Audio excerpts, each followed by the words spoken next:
पिशवणी झालं ग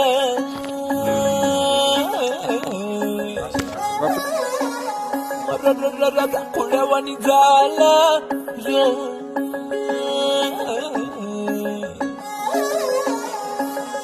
चुंदूर मुंदूर पहाटाला टिपूर टिपूर चांदन दिवस येडा गेला कुठ बिर नजराला नाजूक जाजूक भासर लावून सांद सरला